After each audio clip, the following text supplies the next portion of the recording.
1 ಜನವರಿ 25ನಿಂದ ನಿಮ್ಮ ಹತ್ರ ಒಂದಕ್ಕಿಂತ ಜಾಸ್ತಿ ಸೇವಿಂಗ್ ಅಕೌಂಟ್ ಇದ್ರೆ RBI ದವರು ನಿಮ್ಗೆ ಅಂತ ಒಂದು ಹೊಸ ರೂಲ್ ಮಾಡಿದ್ದಾರೆ. ಮತ್ತೆ ಆ ಮಲ್ಟಿಪಲ್ ಅಕೌಂಟ್ ನಲ್ಲಿ ನೀವು ಯಾವ್ದಾದ್ರು ಅಕೌಂಟ್ ತುಂಬಾ ಜಾಸ್ತಿ ದಿವಸದಿಂದ ಯೂಸ್ ಮಾಡಿಲ್ಲ ಅಂದ್ರೆ ಹಾಗಾದ್ರೆ ಈ ವಿಡಿಯೋ ನಿಮ್ಗೆ ತುಂಬಾ ಇಂಪಾರ್ಟೆಂಟ್ ಇದೆ.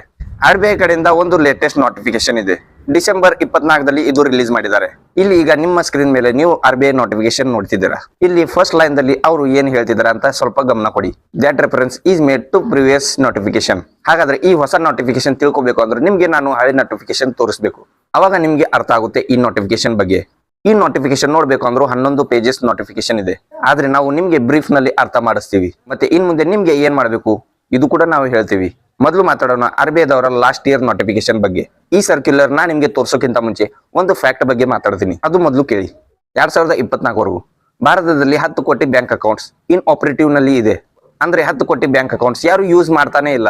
ಈ 10 ಲಕ್ಷ ಬ್ಯಾಂಕ್ ಅಕೌಂಟ್ ದಲ್ಲಿ ಸುಮಾರು 40,000 ಕೋಟಿಗಿಂತ ಜಾಸ್ತಿ ಹಣ ಇದೆ. ಇದೆಲ್ಲ ಅಮೌಂಟ್ ಅನ್ಕ್ಲೇಮ್ಡ್ ಅಮೌಂಟ್ ಇದೆ. ಅದಕ್ಕೆ RBI ದವರು ಬ್ಯಾಂಕ್ಗೆ ಫೋರ್ಸ್ ಮಾಡ್ತಿದ್ದಾರೆ ಈ ಎಲ್ಲ ಕಸ್ಟಮರ್ಸ್ ಫೈಂಡ್ ಮಾಡಿ ಅವ್ರ ಹಣ ವಾಪಸ್ ಕೊಡಿ ಅಂತ. ಈಗ ನೋಡೋಣ RBI ದವರ ಸರ್ಕ್ಯುಲರ್. ಇಲ್ಲಿ ಫಸ್ಟ್ ಪಾಯಿಂಟ್ ಬಗ್ಗೆ ಹೇಳ್ಬೇಕು ಅಂದ್ರೆ ಈ ಬ್ಯಾಂಕ್ ನಲ್ಲಿ ಇನ್ ಆಪರೇಟಿವ್ ಬ್ಯಾಂಕ್ ಅಕೌಂಟ್ಸ್ ಇದೆಯಲ್ಲ, ಅದಕ್ಕೆ RBI ದವರು ಒಂದು ಗೈಡ್ಲೈನ್ಸ್ ತಂದಿದ್ದಾರೆ. RBI ದವರು ಮೊದಲಿಂದಾನೇ ಬ್ಯಾಂಕ್ ಅಕೌಂಟ್ಸ್ ಗೆ ಹೇಳ್ತಾ ಇದ್ರು. ಆದ್ರೆ ಬ್ಯಾಂಕ್ ಅಕೌಂಟ್ಸ್ ದವರು ಯಾವತ್ತೂ ಸೀರಿಯಸ್ ತಗೊಂಡೇ ಇಲ್ಲ. ಅದಕ್ಕೆ ಈ ವರ್ಷ ಬ್ಯಾಂಕ್ ಮೇಲೆ RBI ದವರು ತುಂಬಾ ಪ್ರೆಷರ್ ಮಾಡ್ತಿದ್ದಾರೆ. 40,000 ಕೋಟಿಗಿಂತ ಜಾಸ್ತಿ ಅಮೌಂಟ್ ಅನ್ಕ್ಲೇಮ್ಡ್ ಆಗಿದೆ. ಇದು ತುಂಬಾ ದೊಡ್ಡ ಅಮೌಂಟ್ ಇದೆ. ಈಗ ಇದಕ್ಕೋಸ್ಕರ ಎಕ್ಸಾಕ್ಟ್ಲಿ ಬ್ಯಾಂಕ್ಗೆ ಏನ್ ಮಾಡ್ಬೇಕು ಅಂದ್ರೆ RBI ದವರು ಬ್ಯಾಂಕ್ಸ್ ಕ್ಲಿಯರ್ಲಿ ವಾರ್ನಿಂಗ್ ಮಾಡಿದ್ದಾರೆ. ಬ್ಯಾಂಕ್ಸ್ ಕಸ್ಟಮರ್ಗೆ SMS ಅಥವಾ ಕಾಲ್ ಮಾಡಬೇಕು, ಮೇಲ್ಸ್ ಮಾಡಬೇಕು. SMS, ಮೇಲ್ಸ್, ಕಾಲ್ಸ್ ರಿಪ್ಲೈ ಬರ್ಲಿಲ್ಲ ಅಂದ್ರೆ ಅಥವಾ ಆ ಕಸ್ಟಮರ್ಗೆ ಏನಾದ್ರೂ ಆಗಿದ್ರೆ ಅವಾಗ ಅವರ ನಾಮಿನಿ ಲೀಗಲ್ ಏರ್ಸ್ಗೆ ಬ್ಯಾಂಕ್ಸ್ಗೆ ಕಾಂಟ್ಯಾಕ್ಟ್ ಮಾಡಬೇಕು. RBI ಇನ್ನೂ ಮೇಜರ್ಸ್ ಬ್ಯಾಂಕ್ಸ್ಗೆ ಹೇಳಿದ್ದಾರೆ. Like sending physical letters, auditing ಮಾಡಿ ಫಿಸಿಕಲಿ ಹೋಗಿ ಆ ಅಡ್ರೆಸ್ ಮೇಲೆ ಅವರಿಗೆ ಚೆಕ್ ಮಾಡಿ. ಇದರಿಂದ ಅನ್ಕ್ಲೇಮ್ಡ್ ಅಮೌಂಟ್ ವಾಪಸ್ ಕೊಡೋದಕ್ಕೆ ಹೆಲ್ಪ್ ಆಗುತ್ತೆ. ಆದ್ರೆ RBI ದವರು ಅನ್ಕ್ಲೇಮ್ಡ್ ಡೆಪಾಸಿಟ್ ಗೆ ಇಷ್ಟು ಯಾಕೆ ಯೋಚನೆ ಮಾಡ್ತಿದ್ದಾರೆ? ಇದು ಕಸ್ಟಮರ್ ಫಾಲ್ಟ್ ಇದೆಯಲ್ಲ. ಹಾಗಾದ್ರೆ RBI ದವರು ಇದಕ್ಕೆ ಯಾಕೆ ಇಷ್ಟು ಸೀರಿಯಸ್ ಆಗಿದ್ದಾರೆ? RBI ದವರು ಯಾಕೆ ತುಂಬಾ ಜಾಸ್ತಿ ಕನ್ಸರ್ನ್ ಆಗಿದ್ದಾರೆ ಅಂದ್ರೆ ರಿಸ್ಕ್ ಆಫ್ ಫ್ರಾಡ್ಸ್. ಮೇನ್ಲಿ ಏನಾಗುತ್ತೆ ಅಂದ್ರೆ ಈ ಅನ್ಕ್ಲೇಮ್ಡ್ ಅಕೌಂಟ್ ನಲ್ಲಿ ಏನಾದ್ರೂ ಅಮೌಂಟ್ ಸ್ವಲ್ಪ ಜಾಸ್ತಿ ಇದ್ರೆ ಸ್ಕ್ಯಾಮರ್ ಆ ID ಸ್ಕ್ಯಾಮ್ ಮಾಡಿ ಆ ID ಓನರ್ಶಿಪ್ ತಗೋಬಹುದು. ಈ ID ಮೇಲೆ ಕೂಡ ಅವರು ಕ್ಲೇಮ್ ಮಾಡಬಹುದು. ಇವತ್ತಿನ ದಿವಸ ಈ ತರದ ಫ್ರಾಡ್ ತುಂಬಾ ಜಾಸ್ತಿ ಆಗಿದೆ. ಅದಕ್ಕೆ ಈ ತರದ ರೂಲ್ RBI ದವರು ತಂದಿದ್ದಾರೆ. Segregation of inoperative accounts is required to be done to be reduce the risk of frauds. The transaction inoperative accounts when have been deactivate shall be monitored at least 6 months in higher level. ಅಂದ್ರೆ inoperative ಯಾವ್ದಾದ್ರು account ಇದ್ರೆ bank ದವರು ತುಂಬಾ ನೆದ್ರು ಇಟ್ಟಿದ್ದಾರೆ. ಅದ್ರ ಮೇಲೆ every 6 months ನಲ್ಲಿ ಅಬ್ಸರ್ವೇಷನ್ ಮಾಡ್ತಾ ಇದ್ದಾರೆ ಬ್ಯಾಂಕ್ ಕಡೆಯಿಂದ ಈ ತರದ ಇನ್ ಆಪರೇಟಿವ್ ಅಕೌಂಟ್ಸ್ ಮೇಲೆ. ಈ ತರದ ಇನ್ ಆಪರೇಟಿವ್ ಬ್ಯಾಂಕ್ ಅಕೌಂಟ್ ಮತ್ತೆ ಸ್ಟಾರ್ಟ್ ಅಥವಾ ಆಕ್ಟಿವೇಟ್ ಮಾಡಬೇಕು ಅಂದ್ರೆ ಈಗ ಬ್ರಾಂಚ್ ಅಪ್ರೂವಲ್ ಇದ್ರೆ ಅಷ್ಟೇ ಸ್ಟಾರ್ಟ್ ಆಗೋದಿಲ್ಲ.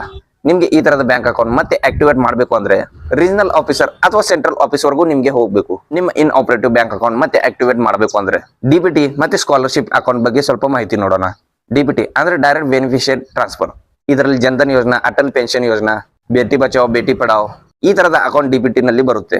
ಸ್ಕಾಲರ್ಶಿಪ್ ಅಕೌಂಟ್ ನಲ್ಲಿ ಸ್ಟೂಡೆಂಟ್ ಗೆ ಸೆಂಟ್ರಲ್ ಅಥವಾ ಸ್ಟೇಟ್ ಗವರ್ಮೆಂಟ್ ಕಡೆಯಿಂದ ಸ್ಕಾಲರ್ಶಿಪ್ ಬರುತ್ತೆ. ಅದಕ್ಕೆ ಈ ತರ ಅಕೌಂಟ್ ಓಪನ್ ಮಾಡಿಸಿರ್ತಾರೆ. ಈ ತರದ ಅಕೌಂಟ್ ಮೇನ್ಲಿ ಅಂಡರ್ ಪ್ರಿವಿಲೇಜ್ ಜನಗಳಿಗೆ ಓಪನ್ ಮಾಡಿಸಿರ್ತಾರೆ. ಈ ತರದ ಅಕೌಂಟ್ ಇನ್ ಆಪರೇಟಿವ್ ಆದ್ರೆ ಗವರ್ಮೆಂಟ್ ಗೆ ಹಣ ಟ್ರಾನ್ಸ್ಫರ್ ಮಾಡೋದಕ್ಕೆ ತುಂಬಾ ಪ್ರಾಬ್ಲಮ್ ಆಗುತ್ತೆ. ಅದಕ್ಕೆ RBI ದವರು ಈ ತರದ ಅಕೌಂಟ್ ಬೇರೆ ಬಕೆಟ್ ನಲ್ಲಿ ಹಾಕಿದ್ದಾರೆ. ಮತ್ತೆ ಇದಕ್ಕೋಸ್ಕರ ಸ್ವಲ್ಪ ರಿಲ್ಯಾಕ್ಸ್ ರೂಲ್ ಹಚ್ಚಿದ್ದಾರೆ. ಮತ್ತೆ RBI ದವರು ಬ್ಯಾಂಕ್ ಅಕೌಂಟ್ಸ್ ಗೆ ರಿಪೋರ್ಟ್ಸ್ ಬೇಡಿದ್ದಾರೆ. ಈ ತರದ ಇನ್ ಆಪರೇಟಿವ್ ಬ್ಯಾಂಕ್ ಅಕೌಂಟ್ಸ್ ಯಾಕೆ ಜಾಸ್ತಿ ಆಗ್ತಾ ಇದೆ ಅಂತ, ಅನ್ಕ್ಲೇಮ್ಡ್ ಡಿಪಾಸಿಟ್ ಯಾಕೆ ಜಾಸ್ತಿ ಆಗ್ತಾ ಇದೆ ಅಂತ, ಟೋಟಲ್ ನಂಬರ್ ಆಫ್ ಅನ್ಆಪರೇಟಿವ್ ಅಕೌಂಟ್ ಮತ್ತೆ ಅನ್ಕ್ಲೇಮ್ಡ್ ಡಿಪಾಸಿಟ್ ಇದು 1 ವರ್ಷದಲ್ಲಿ ಕಮ್ಮಿ ಆಗೋ ಬದಲಿ ಸ್ವಲ್ಪ ಜಾಸ್ತಿನೇ ಆಗಿದೆ. ಇದರ ಮೇನ್ ರೀಸನ್ ಅಂದ್ರೆ ಜನಗಳಿಗೆ KYC ಅಪ್ಡೇಟ್ ಮಾಡೋದಕ್ಕೆ ತುಂಬಾ ಜಾಸ್ತಿ ಪ್ರಾಬ್ಲಮ್ ಆಗ್ತಾ ಇದೆ. ಲಾಸ್ಟ್ ಇಯರ್ ಬ್ಯಾಂಕ್ಸ್ ಕಡೆಯಿಂದ ತುಂಬಾ ಜಾಸ್ತಿ ಅಕೌಂಟ್ ಫ್ರೀಸ್ ಮಾಡಿದ್ದಾರೆ. ಯಾಕಂದ್ರೆ KYC ಮಿಸ್ ಮ್ಯಾಚ್ ಆಗಿರೋದ್ರಿಂದ. ಅದಕ್ಕೆ ನಿಮ್ಮ ಅಕೌಂಟ್ ಇದರಲ್ಲಿ ಏನಾದ್ರೂ ಆಗಿದ್ರೆ ಈಗಲೇ ಹೋಗಿ ಮತ್ತೆ KYC ಅಪ್ಡೇಟ್ ಮಾಡಿ. RBI ಕಡೆಯಿಂದ ಬ್ಯಾಂಕ್ ಅಕೌಂಟ್ಸ್ ಗೆ ಏನು ವಾರ್ನಿಂಗ್ ಅಂದ್ರೆ ಈ ಫ್ರೀಜಿಂಗ್ ಆಗಿರೋ ಅಕೌಂಟ್ ಕಮ್ಮಿ ಆಗಬೇಕು. ಪ್ರೊಸೆಸ್ ಸಿಂಪ್ಲಿಫೈ ಮಾಡಿ ಜನಗಳಿಗೆ ಅವ್ರ ಹಣ ಅವ್ರಿಗೆ ವಾಪಸ್ ಹೋಗಬೇಕು. ಇದೆಲ್ಲ ಸರಿ. ಈ ಸರ್ಕ್ಯುಲರ್ ಮಾಹಿತಿ ನಾನು ನಿಮ್ಗೆ ಕೊಟ್ಟಿದ್ದೀನಿ. ಆದ್ರೆ ಈಗ ನಿಮ್ಗೆ ಏನ್ ಮಾಡ್ಬೇಕು? ಎಲ್ಲರಿಗಿಂತ ಮೊದಲು ನೀವು ಇದು ಚೆಕ್ ಮಾಡಿ. ನಿಮ್ಮ ಅಥವಾ ನಿಮ್ಮ ಪೇರೆಂಟ್ಸ್ ಈ ತರದ ಯಾವ್ದಾದ್ರು ಇನ್ ಆಪರೇಟಿವ್ ಬ್ಯಾಂಕ್ ಅಕೌಂಟ್ಸ್ ಇದೆಯಾ ಅಥವಾ ಇಲ್ಲ ಅಂತ. ಇದು ಚೆಕ್ ಮಾಡಬೇಕಾದ ಪ್ರೊಸೆಸ್ ಕೂಡ ತುಂಬಾ ಈಸಿ ಇದೆ. RBI ದವರು ಒಂದು ಸೆಂಟ್ರಲ್ ಪೋರ್ಟಲ್ ಮಾಡಿದ್ದಾರೆ, ಉದ್ಗಮ್ ಅಂತ. ಈ ಪೋರ್ಟಲ್ ನಲ್ಲಿ ಎಲ್ಲ ಬ್ಯಾಂಕ್ ಕಡೆಯಿಂದ ಅನ್ಕ್ಲೇಮ್ಡ್ ಅಕೌಂಟ್ ಇನ್ಫಾರ್ಮೇಶನ್ ಇದರಲ್ಲಿ ಹಾಕಿದ್ದಾರೆ. ಇದರಲ್ಲಿ ನೀವು ಕೂಡ ಚೆಕ್ ಮಾಡಬಹುದು. ನಿಮ್ದು ಅಥವಾ ನಿಮ್ಮ ಪೇರೆಂಟ್ಸ್ ಯಾವ್ದಾದ್ರು ಈ ತರ ಇನ್ ಆಪರೇಟಿವ್ ಬ್ಯಾಂಕ್ ಅಕೌಂಟ್ ಇದ್ರೆ ಈಗಲೇ KYC ಅಪ್ಡೇಟ್ ಮಾಡಿ. ಇಲ್ಲ ಅಂದ್ರೆ ಪರ್ಮನೆಂಟ್ಲಿ ಬ್ಯಾಂಕ್ ಅಕೌಂಟ್ ಫ್ರೀಸ್ ಆಗೋ ಚಾನ್ಸಸ್ ಇರುತ್ತೆ. ನಮ್ದು ಒಂದು ಪ್ರಯತ್ನ ಇರುತ್ತೆ ನಿಮ್ಗೆ ಇನ್ಫಾರ್ಮೇಶನ್ ಸಿಂಪ್ಲಿಫೈ ಮಾಡಿ ಹೇಳಬೇಕು ಅಂತ, ನಿಮ್ಗೆ ಆರಾಮಾಗಿ ಅರ್ಥ ಆಗ್ಬೇಕು ಅಂತ. ನಿಮ್ಗೆ ಈ ವಿಡಿಯೋ ಇಷ್ಟ ಆದ್ರೆ ಒಂದು ಲೈಕ್ ಮಾಡಿ ಮತ್ತೆ ಈ ವಿಡಿಯೋ ಎಲ್ಲರ ಜೊತೆ ಈಗಲೇ ಶೇರ್ ಮಾಡಿ.